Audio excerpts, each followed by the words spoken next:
Hi everyone, welcome back to my channel and my closet today. Boy, I look red on the video. I don't know why. It must be the lighting in here. I was just exercising again with my niece and nephew, and actually my sister and her husband joined in, so we were having a little like family dance party. So I don't know, maybe I'm hot from that. I'm totally well. Hope you all are well. I'm not having any physical symptoms and my chest pain totally resolved. So hope you are all staying well and not going stir crazy. This is a great entry if you have some time on your hands and you are thinking of doing this. Again, we're following along in Sarah Von Bronick's book this year. We're reading her 2019 edition of Simple Abundance. And we are in the fashion section like I talked to you guys about.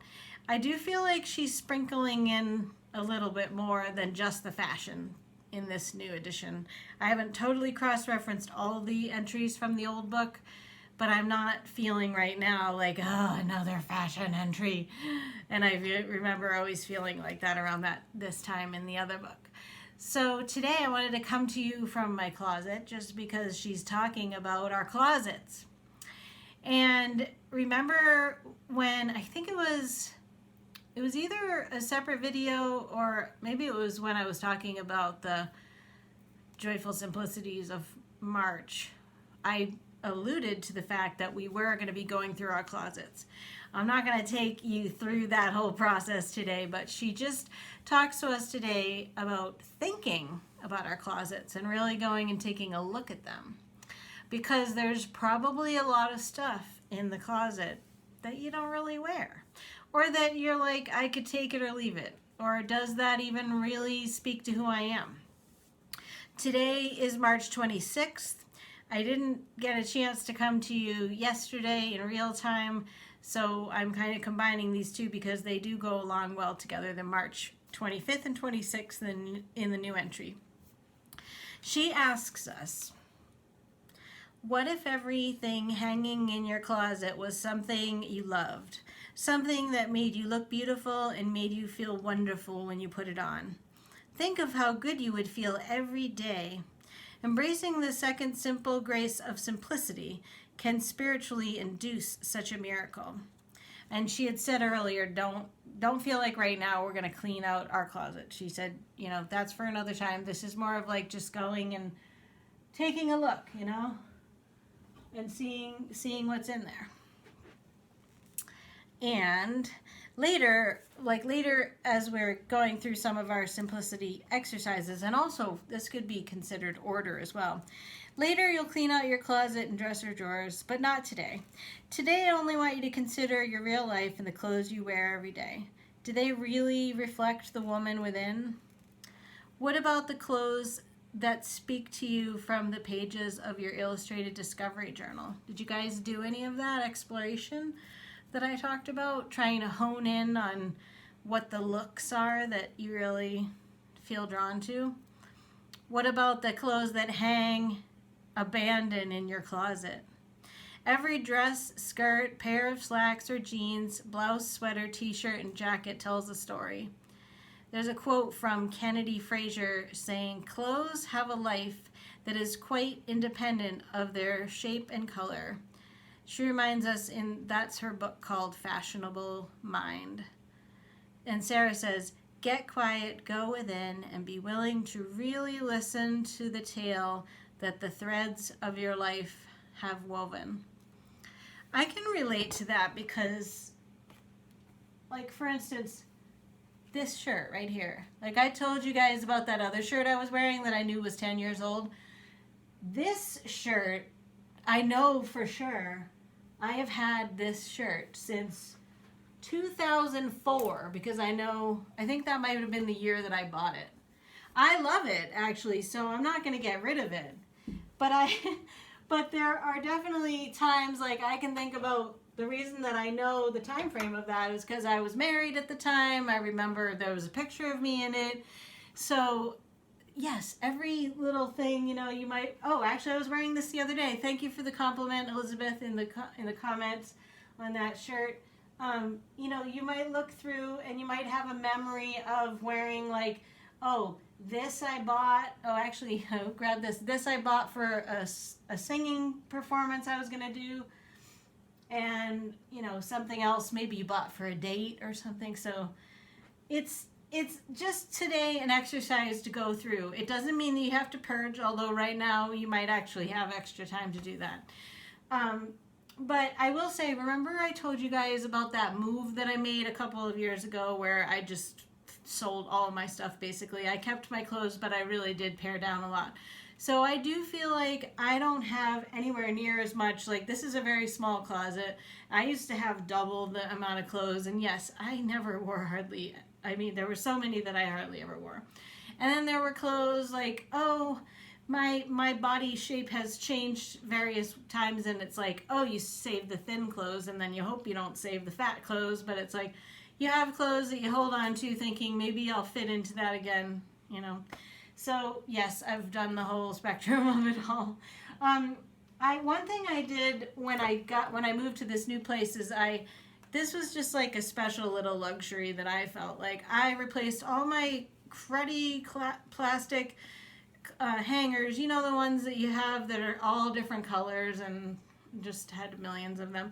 I got these really nice velvet ones, and some of them I got and then I just asked for them for Christmas, and they're not really that expensive, but it's like a little extra luxury, and I feel like actually the clothes fit better. They don't fall off.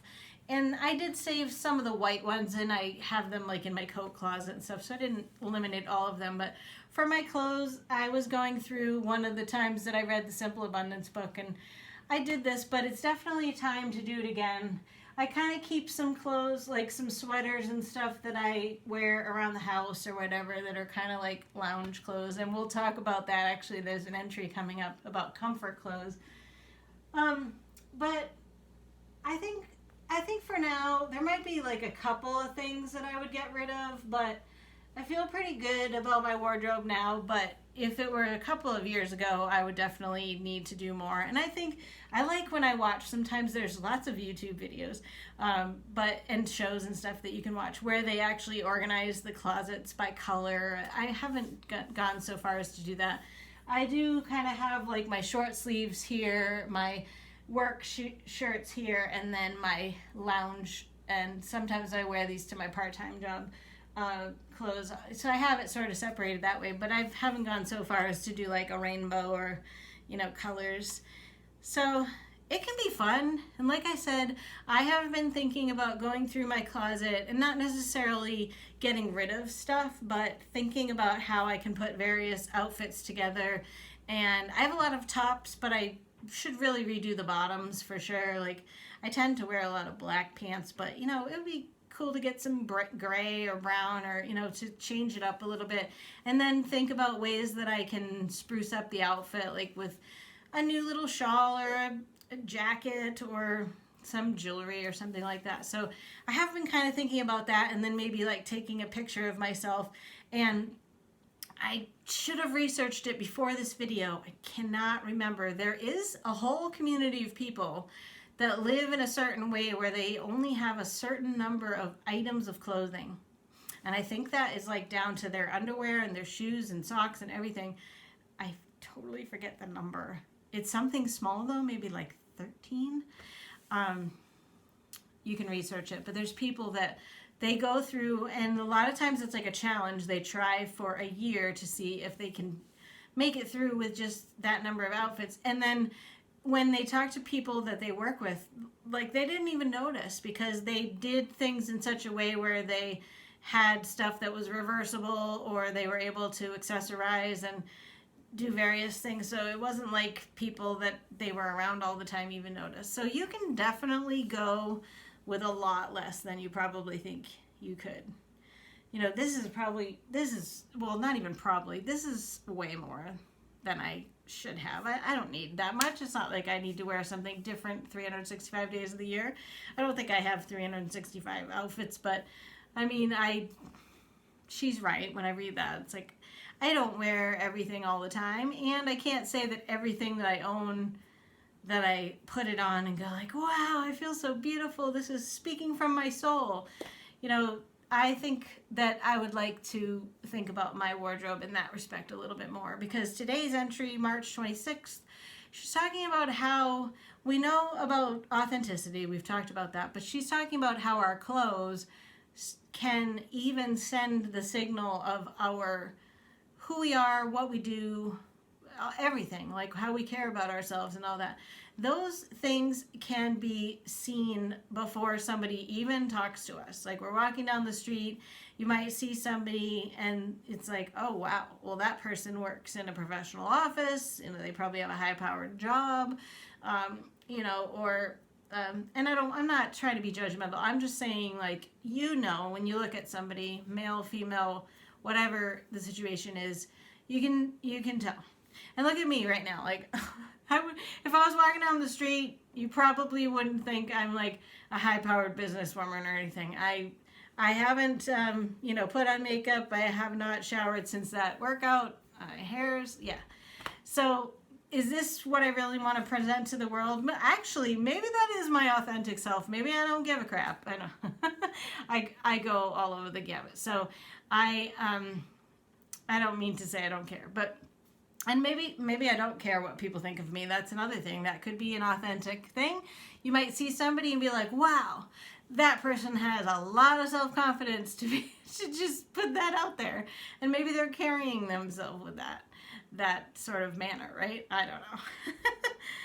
So I want you to be thinking about your closet, your wardrobe, whether it needs a little bit of cleaning out, simplifying, whether there's things like maybe that shirt that I've had since 2004, maybe if I didn't have happy memories in it, it would be time to let it go, right? And I did that actually. When I did that big move, there were some clothes that I was like, oh, I remember wearing this during such and such a time. Or I bought this outfit to go on a date with that guy that it didn't work out or whatever. There were just like little stories with each thing. So I totally can relate to what Sarah's saying. I think it's a good thing to do at least once a year, to go through your closet and do that. And then also today's entry, to be thinking about how you're presenting yourself to the world visually. Is it showing your authenticity? Are you proud of it? Is it making you feel good? If you feel like you're choosing things in your wardrobe that are not your favorite, then that's probably not bringing your spirits up as high as they could be, right? I know it may seem like a sort of a weird topic here, where most of us are at the stay-at-home order right now, so it's not like we're really out presenting ourselves to the world, and if people are seeing us, they're seeing us from a distance. So this is the perfect time to revamp things and get ready for when hopefully we can be out with other people and actually have them see us and go out for social things and put on our favorite clothes. There's nothing stopping you from putting on your favorite clothes for yourself at home now. Actually, she mentioned something about that, about like even getting well dressed for things like errands. I was talking one time to a woman. I was around her for a weekend conference, and I just noticed every time I saw her, there were multiple times that we were able to go back to the hotel and then change and come together for various things. She was so well put together, down to all of her jewelry and everything, and I mentioned it to her. I said, I really admire your style, and every time I've seen you, I really like all the things. And she shared with me that she worked with a stylist, and the stylist told her that even on the days that she was just at home, and if someone might come to the door or whatever, they even went through her clothes for those. Maybe you don't care that much, but I have thought of that often, and I guess it would be kind of cool to have a stylist, because a stylist could actually help you find certain styles that are going to flatter your figure and maybe give you a sense of what colors flatter your complexion and things like that. And there are some stores where, like, you wouldn't even think, like JCPenney, I think, had it. So it doesn't necessarily have to be like Neiman Marcus or anything, but some stores where they have a stylist and they'll work with you and they'll come up with outfits from the store. And I think they get some kind of a commission on what you buy, but there's endless options. I've thought about working with a stylist before. It interests me. I'd be curious to see. I'd be sad if they made me throw away some of my stuff. You know, I picture that with the various shows that you watch, like the makeover shows, where they go through and they're like, oh, this is awful. Don't ever wear this again. Like, I wouldn't want it to be a negative thing like that, but it would be kind of cool for somebody professional to say, you know, like a V-neck is going to be much more flattering for your shape or something like that. I've never done anything, and actually I probably could be learning about that on the internet. I probably could be doing that right now as one of the things that I would like to investigate that I mentioned to you last time. I'll think about adding that to my list as far as there's probably YouTube videos for stylists. You know what? I'm going to Google that later today. Anyway, I hope that you're enjoying the thought of this and it's a little distraction from everything that's going on. I hope you're staying well and safe, and that I will see you all on the next video. Let me know if you have any comments, and I'll see you next time. Thanks.